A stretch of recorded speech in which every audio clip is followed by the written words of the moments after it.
नमस्कार, मी संदीप आणि आपण पाहत आहे LS मराठी। 8 जुलै रोजी दुपारी 1:30 वाजता मोशी कचरा डेपोमध्ये एक अशी दुर्घटना घडली ज्यामुळे 9 कुटुंब उद्ध्वस्त झाली, 9 जणांचे जीव गेले। तब्बल 84 तास बचाव कार्य या संपूर्ण दुर्घटनेच्या या परिसरामध्ये करण्यात आलं, पण हाती काय लागले? फक्त मृतदेह। आता मात्र या दुर्घटनेची जबाबदारी कोणी घ्यायची हाच प्रश्न उपस्थित होतोय। शेवटी पिंपरी चिंचवड महापालिकेचे आयुक्त डॉक्टर विजय सूर्यवंशी आता ॲक्शन मोडवर आलेत। त्यांनी पहिल्यांदा महापालिकेतल्या कोणत्या विभागाकडे या सगळ्या प्रकरणाची जबाबदारी होती ती जबाबदारी निश्चित करून आपले एक एक मुद्दे उपस्थित केलेत आणि त्यानुसार नोटिसी देखील धाडायला सुरुवात केली आहे। सर्वात पहिल्यांदा एक बातमी महत्त्वाची सांगतो, ती म्हणजे या मोशी दुर्घटने प्रकरणी पूर्णपणे चौकशी करण्यासाठी, वस्तुनिष्ठ आणि सखोल चौकशीसाठी शासनाकडून आजच एक उच्चस्तरीय चौकशी समितीची स्थापना करण्यात आली आहे। IAS अधिकाऱ्याच्या अध्यक्षतेखाली 5 सदस्यांची ही समिती कार्यरत राहणार आहे। एका महिन्याच्या आत या समितीनं या संपूर्ण दुर्घटनेचा एक प्राथमिक अहवाल सादर करायचा आहे, तर 2 महिन्यांच्या आत या समितीनं या संपूर्ण दुर्घटनेमागची कारणं म्हणजेच अंतिम चौकशी अहवाल सादर करायचा आहे। आता शासनानं जी समिती स्थापन केलेली आहे, उच्चस्तरीय चौकशी समिती, त्यात कोण कोण आहे हे मी तर सांगेनच, पण सगळ्यात महत्त्वाचं म्हणजे पिंपरी चिंचवडच्या आयुक्तांनी म्हणजे डॉक्टर विजय सूर्यवंशी यांनी या प्रकरणाची अतिशय गंभीर दखल घेतली आहे आणि त्यांनी या प्रकरणी 2 अभियंत्यांना कारणे दाखवा नोटीस बजावली आहे। शिवाय कंपनीला देखील कारणे दाखवा नोटीस बजावलेली आहे। आणखी एक, या कंपनी विरुद्ध आता फौजदारी गुन्हा दाखल करण्याची देखील त्या ठिकाणी कायदेशीर प्रक्रिया सुरू झालेली आहे। त्यामुळे एकंदरीत प्रकरण काय आहे हे पहिल्यांदा समजून घेऊयात। मोशीच्या या दुर्घटनेमध्ये जिथं वेस्ट टू एनर्जी, मोशी कचरा डेपोमध्ये वेस्ट टू एनर्जी हा प्रकल्प आहे आणि या प्रकल्पाला चालवण्याचं काम ज्या कंपनीवर होतं ती कंपनी होती Antonie Lara renewable private limited. अर्थात या कंपनीनं प्रशासकीय कामकाजासाठी त्या ठिकाणी 3 मजली इमारत बांधली आणि त्याच्याच जवळ शेजारी अगदी 30 मीटर अंतरावर 150 फुटी उंच असा कचऱ्याचा डोंगर होता, ज्यात 1440 टन कचरा त्यामध्ये होता। आपल्याला सर्वांना आठवत असेल की मुसळधार पाऊस पुण्यामध्ये बरसत होता, शेवटी तो कचऱ्याचा ढिगारा किंवा डोंगर सरकत सरकत अगदी त्या इमारतीजवळ आला आणि 8 जुलैला अशी काही दुर्घटना घडली की होत्याचं नव्हतं झालं। या इमारतीमध्ये 23 जण अडकले, 14 जणांना सुखरूप बाहेर काढण्यात आलं, पण 9 जणांचा मात्र बळी गेला। आता आयुक्त विजय सूर्यवंशी यांनी 2 अभियंत्यांना कारणे दाखवा नोटीस बजावलेली आहे आणि त्यामध्ये पहिल्यांदा त्यांची नावं सांगतो।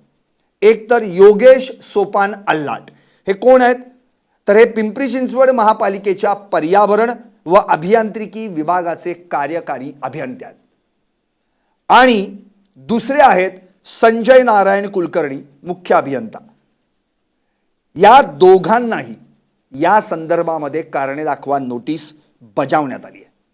आता यांना जी कारणे दाखवा नोटीस बजावण्यात आली आहे त्यामध्ये जबाबदारी निश्चित करताना स्पष्टपणे जी काही त्यामध्ये भूमिका मांडलेली आहे त्यामध्ये असं म्हटलंय, मोशी कचरा डेपोतील सुरक्षिततेबाबत अक्षम्य दुर्लक्ष, कर्तव्यात कसूर आणि ढिगाऱ्याखाली दबून 9 कंत्राटी कामगारांच्या झालेल्या मृत्यूच्या गंभीर दुर्घटनेच्या अनुषंगानं सुरक्षिततेतील गंभीर निष्काळजीपणाबाबत ही त्यांना कारणे दाखवा म्हणजे शोकॉज नोटीस बजावण्यात आली आहे। यामध्ये ज्या अभियंत्यांना जी नोटीस पाठवण्यात आली आहे त्यामध्ये स्पष्ट उल्लेख करण्यात आला आहे, गंभीर निष्काळजीपणाबद्दल महाराष्ट्र मनपा अधिनियम कलम 56(2) आणि महाराष्ट्र नागरी सेवा नियम 1979 अन्वये आपल्या विरुद्ध कडक शिस्तभंगाची अथवा विभागीय चौकशीची कारवाई का करण्यात येऊ नये, डिपार्टमेंटल इन्क्वायरी. तसंच जीवितहानीच्या दुर्घटनेची जबाबदारी निश्चित करून आपणास सेवेतून तात्काळ निलंबित म्हणजे सस्पेंड का करण्यात येऊ नये. आता या दोन्ही अभियंत्यांना या नोटिसा पाठवण्यात आल्यात, योगेश आल्हाट आणि संजय कुलकर्णी, आणि या दोघांनाही याचा खुलासा उद्या म्हणजेच 14 जुलै सायंकाळी 5 वाजेपर्यंत द्यायला लावलेला आहे. उद्या सायंकाळी 5 वाजायच्या आत आयुक्तांकडे या दोन्हीही अभियंत्यांनी या संदर्भातला खुलासा द्यायचा आहे. आता तिसरी नोटीस जी पाठवण्यात आली आहे ती आली आहे कंपनीला, म्हणजेच Antonie Lara renewable private limited. याचे जे प्रकल्प प्रमुख आहेत त्यांच्या नावाने ही नोटीस काढण्यात आलेली आहे. ॲक्च्युली ही कंपनी कुठली आहे तर ही Wagle industrial estate Thane west इथली ही कंपनी आहे. आणि या कंपनीकडे या संपूर्ण वेस्ट टू एनर्जी प्रकल्पाचं पूर्णपणे नियोजन होतं, त्यांच्यावरती सगळी जबाबदारी होती.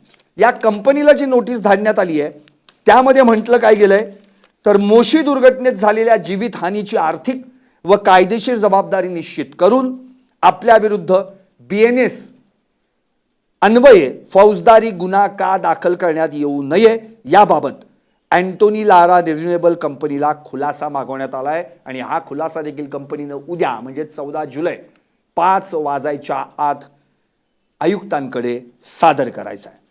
आता सगळ्यात महत्त्वाचा मुद्दा म्हणजे या संदर्भामध्ये जी आता समिती नेमण्यात आली आहे त्यावर तर मी बोलेनच, पण हे जे दोन अभियंता आहेत म्हणजे योगेश आल्हाट आणि संजय कुलकर्णी यांच्याकडचं जे आत्ता जे कामकाज सुरू होतं किंवा त्यांच्यावर जे कामकाज सोपवण्यात आलेलं आहे त्याचा पदभार, अतिरिक्त पदभार सगळा काढून टाकण्यात आला आहे आणि तो दुसऱ्या अभियंत्यांकडे सोपवण्यात आला आहे.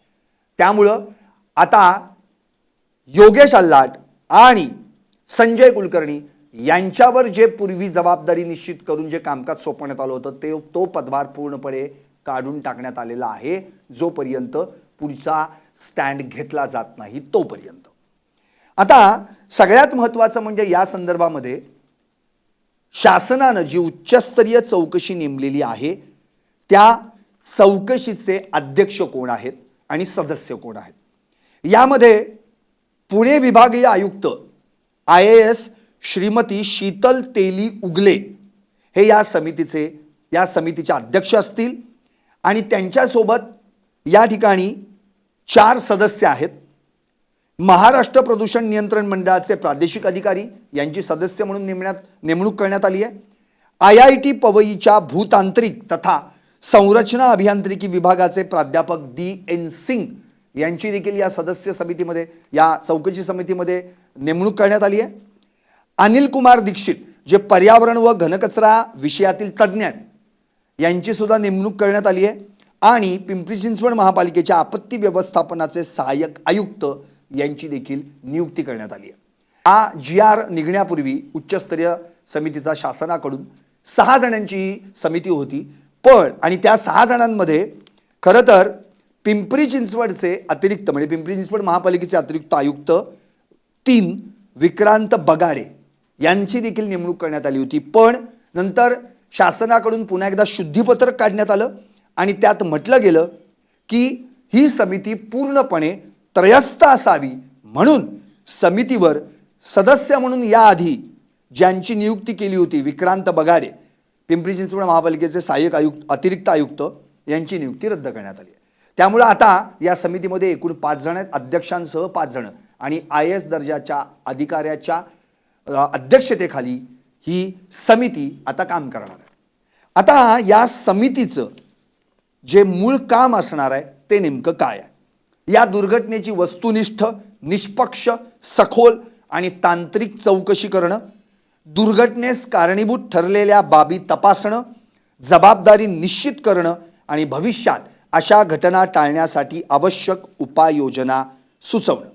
अगदी सुरुवातीला 1 महिन्याच्या आत या पूर्ण दुर्घटनेचं इमिजिएट कॉज ज्याला आपण प्राथमिक कारण म्हणतो ते द्यायचं आहे आणि मग 2 महिन्याच्या आत पूर्ण अंतिम चौकशी अहवाल या समितीनं सादर करायचा आहे. आता या समितीकडे देण्यात आलेले जे अधिकार आहेत त्यामध्ये पिंपरी चिंचवड महापालिकेच्या कोणत्याही विभागातील कोणत्याही व्यक्तीला त्या ठिकाणी चौकशीसाठी बोलावलं जाईल तर हजर राहावं लागेल, हा अधिकार समितीला देण्यात आला आहे. दुसरी गोष्ट, कोणत्याही विभागातील, कार्यालयातील, प्रकल्प सल्लागार संस्थांमधील किंवा संबंधित यंत्रणांकडची आवश्यक कागदपत्र, CCTV फुटेज, ईमेल्स जे काही यांना तपासायचे ते सगळे तपासण्याचे अधिकार या समितीला देण्यात आलेले आहेत. आता एकंदरीत काय, या सगळ्या गोष्टींचा जर आपण एक सारांश काढला तर 2 अभियंत्यांसह कंपनीला कारणे दाखवा नोटीस देण्यात आली आहे. उद्या 5 वाजायच्या आत या सर्वांनी यावर खुलासा द्यायचा आहे. या दोन्ही अभियंत्यांकडून सध्याचा पदभार काढून घेण्यात आला आहे.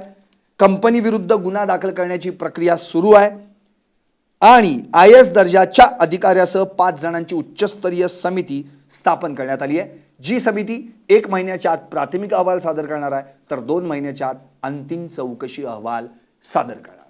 एकंदरीत काय, खरं म्हणजे आता मोशीची जी दुर्घटना घडली यामध्ये 9 निष्पाप जणांचा बळी गेला.